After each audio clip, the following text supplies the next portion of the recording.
you were there, so you're like, yeah. I was doing some math. I ran for president 4 years ago, which means you guys are what? Between the ages of 10 and 14? When I was running, how many of you thought you were heavily exposed to the presidential campaign of 2020? I actually remember being from that. How many of you look like I'm pretty new? Well, most of you saw that. Fantastic. I campaigned here at Exeter when I was running for president 4 or 5 years ago, and it was a joy. I ran into parents of mine whose kids were day students with me. Say, oh my gosh, hey, Mr. Singer, like folks that I grew up with in part. And I will say, having Exeter kids come to my events when I was running for president really brought me back. This was me when I was 17 years old, around the same age some of you are. How would you describe this photo?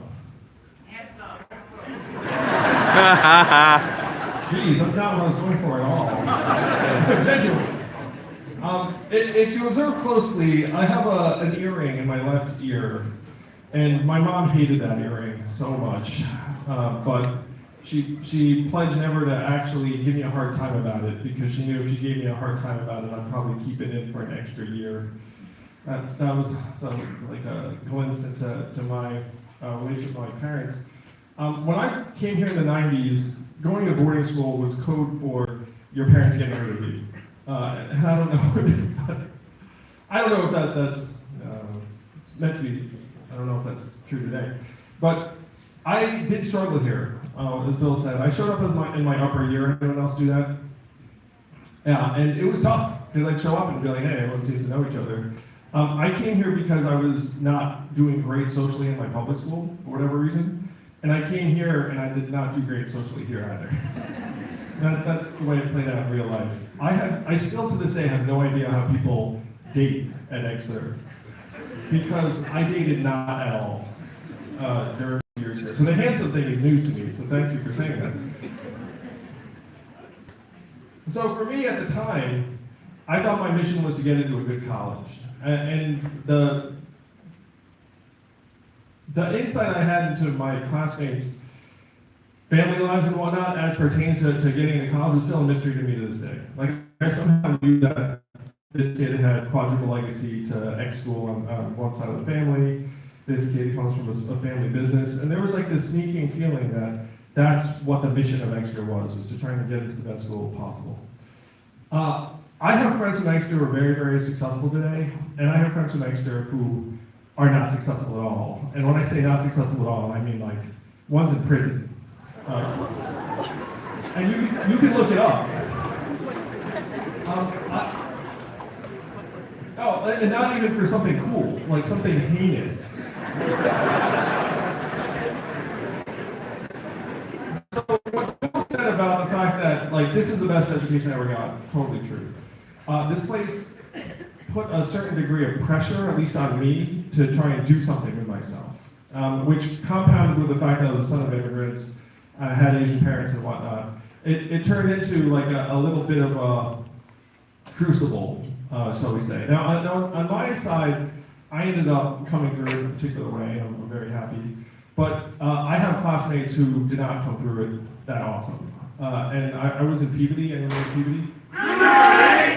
I did not see that coming out. Peabody's gotten a lot cooler since the 90s, guys.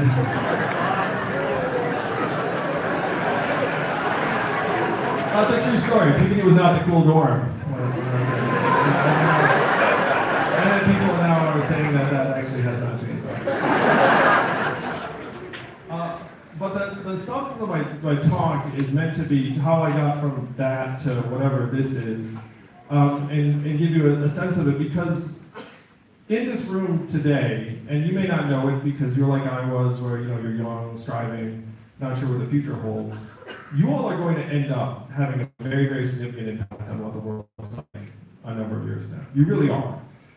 It may not feel like that. You might even resent that, but it is categorically true. And it's not true that means that you're all going to have the same types of lives or succeed in the same way. I succeeded in a way that made no sense at all. And I want to walk you through a little bit of that, and then hopefully have a big resounding theme at the end, and then maybe even take some questions.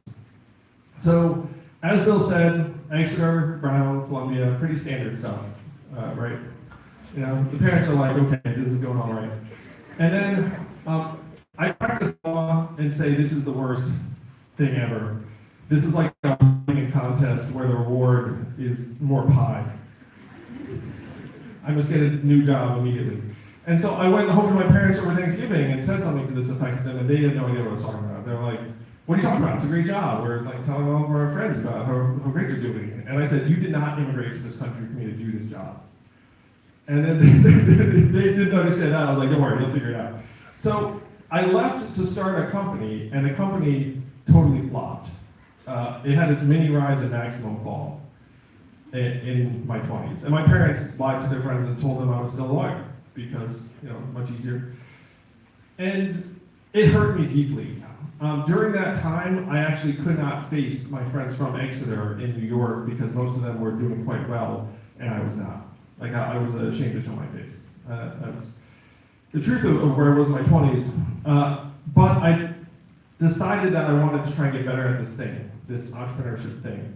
So I worked at another startup that also failed, and then another startup that also failed. And then the next company happily did okay, did quite well.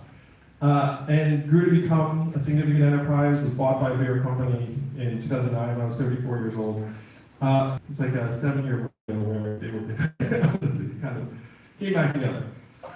Now, throughout this time, I think my struggles were in large part because I was trying to discover both what drove me as an individual, but also what the marketplace served. And this is the first big theme I want to hit, is that when I was here at Exeter, we all wanted to succeed. And there were a few visions of what success looks like. I hate to tell you guys this, but that actually is true in college too.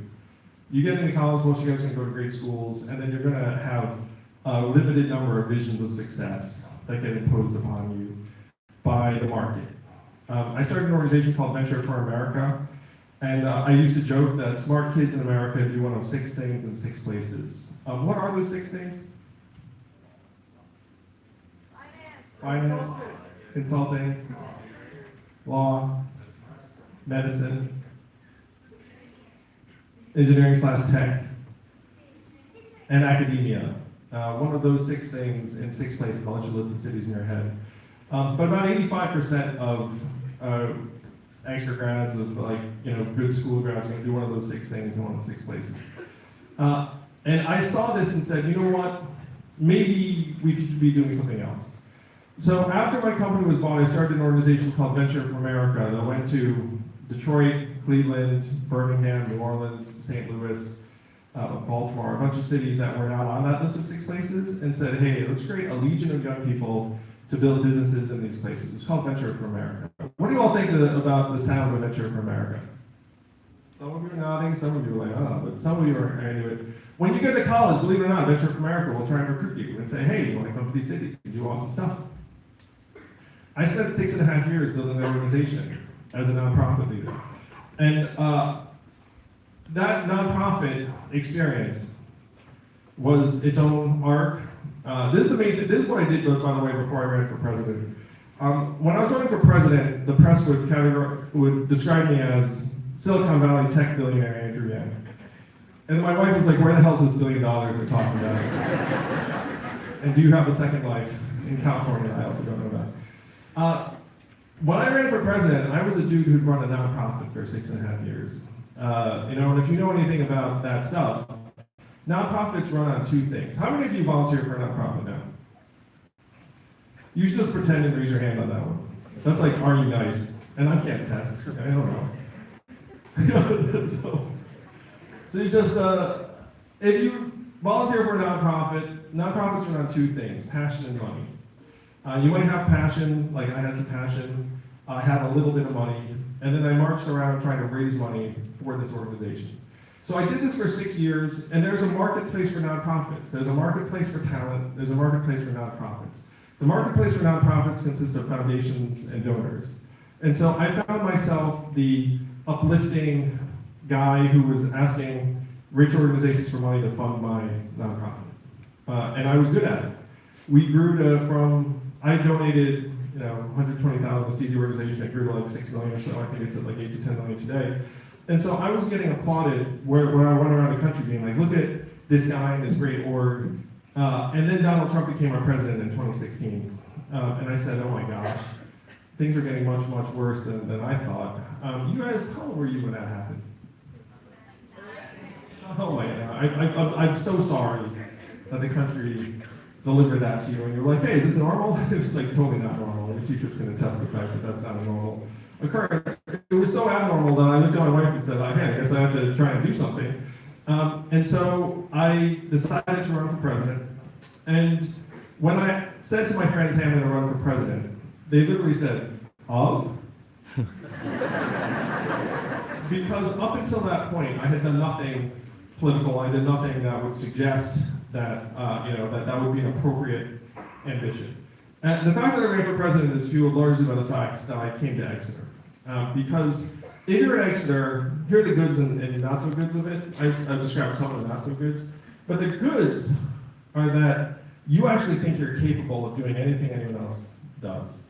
Because you've been with the most talented people of your generation, and believe it or not, some of the most talented people of your generation are in this room today. And so you think, hey, if that person's doing it, I should be able to do it too. That happened to me here. That happened to me when I was deciding to run for president. I also had met Barack Obama and Bill Clinton and George W. Bush, and did not think that they were superhuman, shall we say. That they were actually pretty human. And so I said, you know what, I'm going to run for president and hopefully help bring our country forward. And here's where I hit your TV screens. But then I discovered like a whole new marketplace. And this is the marketplace that's still fueling and driving me to this day, is that you run for president and you think, okay, all these people are going to get behind me. I declared in February of 2018, and it was crickets. It was really pretty bad. I reached out to friends of mine, and I'm a cool guy, so some of my friends were like, here's, the max at the time was like $2,800. Don't call me again, $2,800. Some of my friends were like, I think you're crazy, but here we're friends, let's do it. And then after that hit its limit, then I wound up in this void. And then hitting that void was like a whole nother journey of self-discovery. I thought that running for president would be like starting a business or starting a nonprofit. Totally different. How many of you are considering running for office at some point in the near future? You can pretend on that one too. I don't think anyone's going to check. Who's the student body president of this joint? Where are you at? Yes, that's what I'm talking about.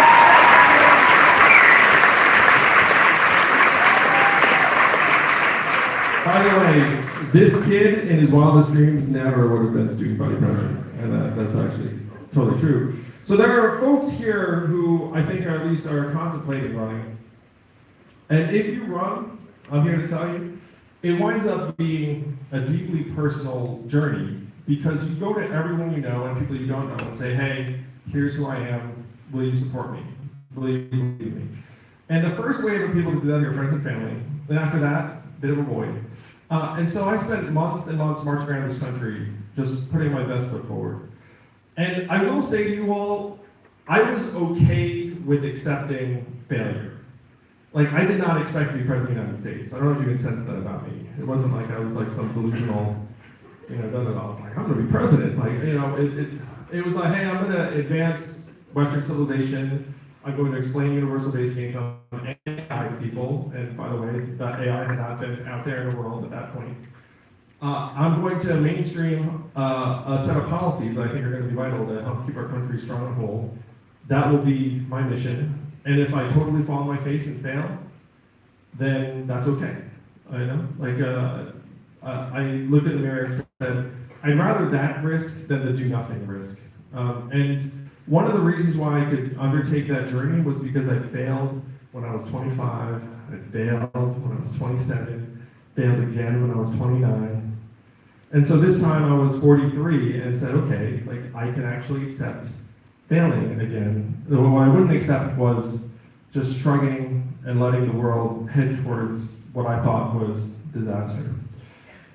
Now, I'm here in New Hampshire. I can't get too political. I'm here in New Hampshire for political reasons. I'm here supporting, a campaign that I believe in deeply. And over the last 4 years, what happened was, I was on your TV screens. What do you think happens to former presidential candidates, by the way? Forgotten, thank you. Means a lot. Oh, genuinely, what happens to ex-presidential candidates? Oh yeah, that's true. I did run for mayor. Oh no, that's true. Yeah, no, that's some of us do that. Go to a farm somewhere. No,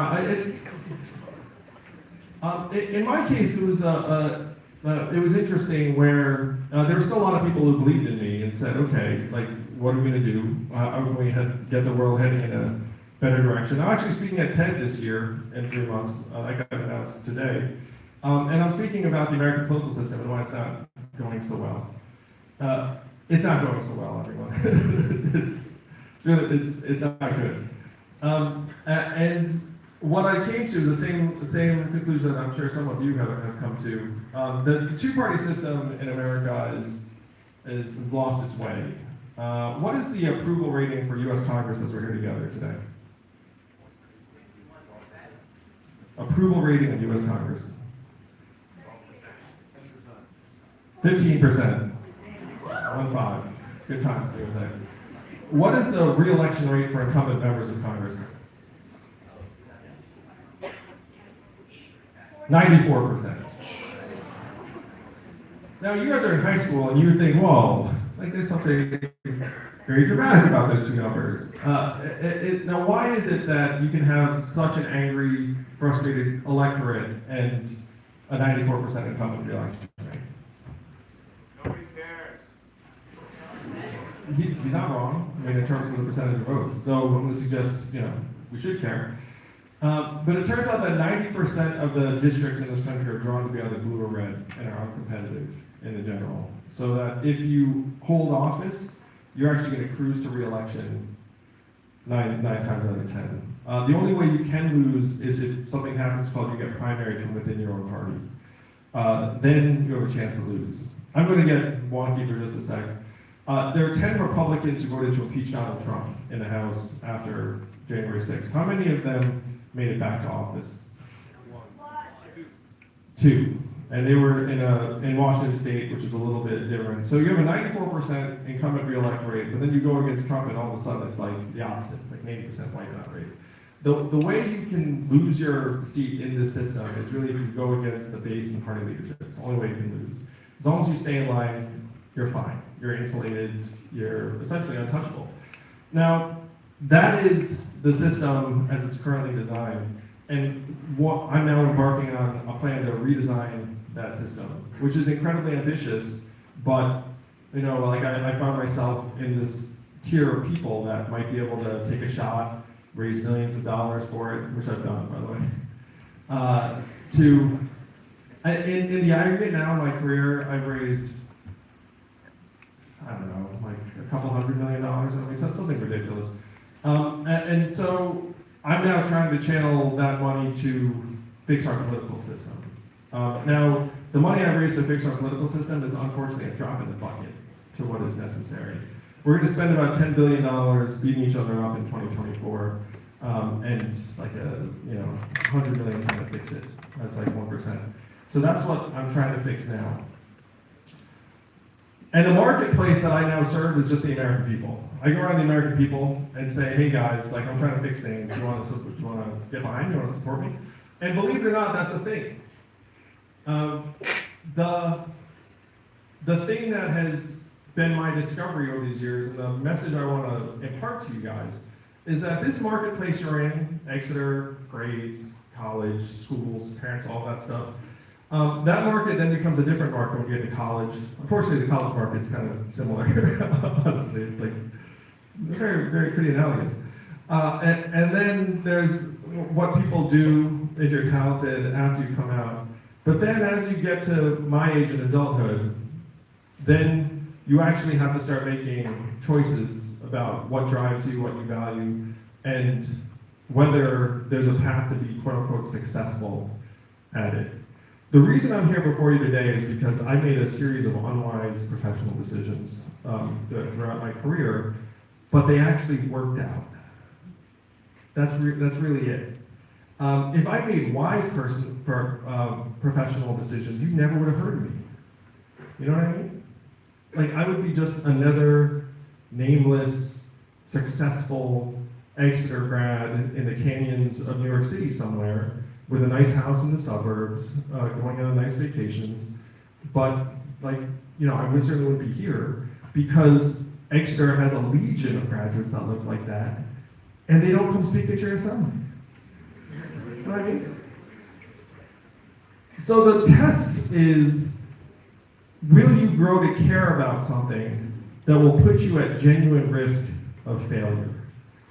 And when I was here at Exeter, you know, failure was like a four-letter word, I suppose. You know, like it felt like failure was going to be life-ending. But you all are better situated to fail, and then fail, and then fail again, and then succeed than just about anyone else in this country. And the question is, what are you willing to fail for? Is there anything that actually you care about deeply enough where you would say, you know what, like, I'm okay with this not working out. I'm okay with looking stupid in front of my friends.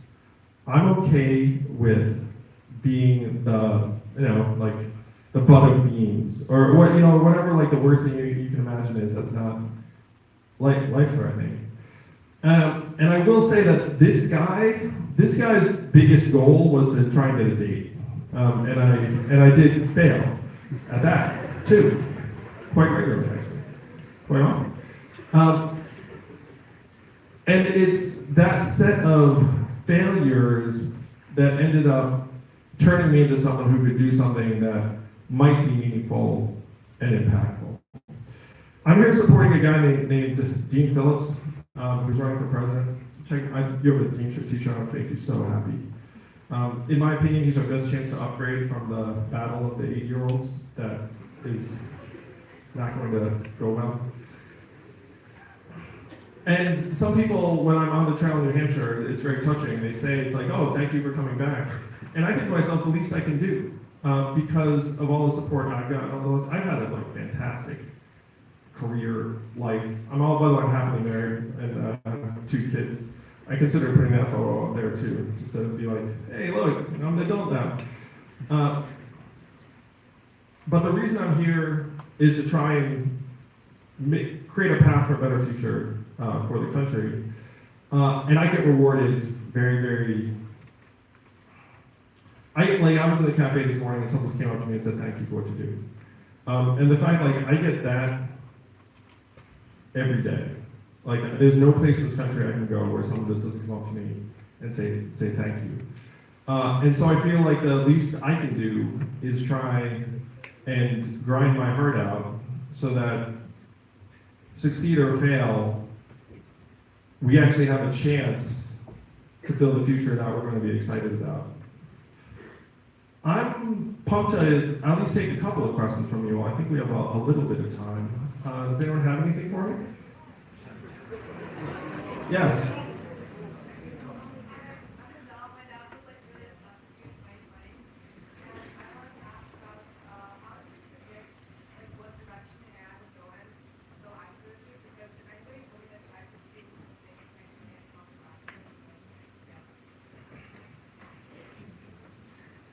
Was he upset at me about obsessed? Oh, better. Well, please thank him for me. So, how many of you are from California? Let's try that, some of you. All right. Keep your hand up if your parents work in tech. No. Cool. Some of you. I had a bunch of friends in technology who said they were working on AI, and they were like, look, I asked them, are we going to get rid of a lot of jobs and workers? They're like, oh yeah, totally. And then say, are you willing to go on camera and say that? Like, totally no. And so if you talk to folks who are working on technology, you actually have a sense of what's coming down the pipe. I know what's coming down the pipe now, and some of it's incredible, miraculous, and some of it's terrifying and nightmarish. Like both those things are happening in real time. So that's how I knew what was happening. Did I think it was ChatGPT specifically? I did not know. At that time, I thought it was truck drivers because I had a lot of friends who were investing in self-driving trucks. Driving a truck's the most common job in 29 states, including New Hampshire. About 2 million men, average age 48, several hundred thousand of military veterans. And I try to imagine a country if we just automated away their jobs, and I was like, oh my gosh, like that's gonna go terribly. So that's what I was focused on when I was campaigning in 2020. I would go around being like, guys, the trucks are gonna drive themselves. I was off. But simultaneously, ChatGPT came up, and ChatGPT actually is going to impact white-collar jobs much more than blue-collar jobs. There are two types of jobs that are going to get automated, a repetitive manual, repetitive cognitive. Unfortunately, about half of cognitive jobs are repetitive cognitive. So that stuff's going away very quickly. Non-repetitive manual is very hard to replace. You can imagine a robot plumber or a robot, I mean, that's like a disaster. Or even a robot hotel room cleaner, that's very, very hard. Those jobs are going to be fine. The jobs that are going to be less fine are a lot of basic white-collar work. Yes? Do you think that Exeter should continue to have a neutral stance on politics, and do you think that's even possible? Wow, so he's asking, well, you guys heard. Nice guy projecting, bro.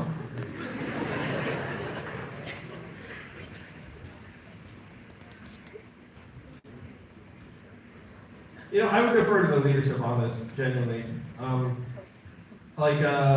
If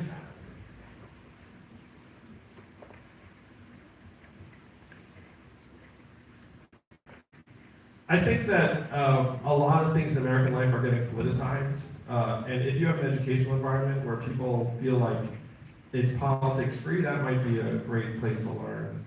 And Exeter might be one of the only places in the country that fits that description. I learned a lot in this place, and I do think that they take that educational environment very, very seriously. I actually wasn't aware of that, but I kind of like it, honestly.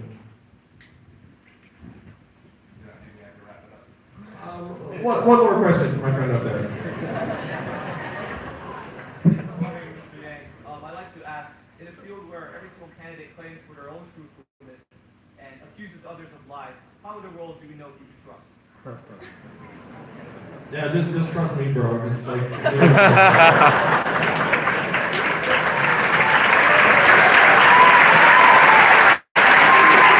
you, everyone. The future genuinely is in your hands. And please make good things happen. We need you in the worst way. Thank you all so much. See you in class.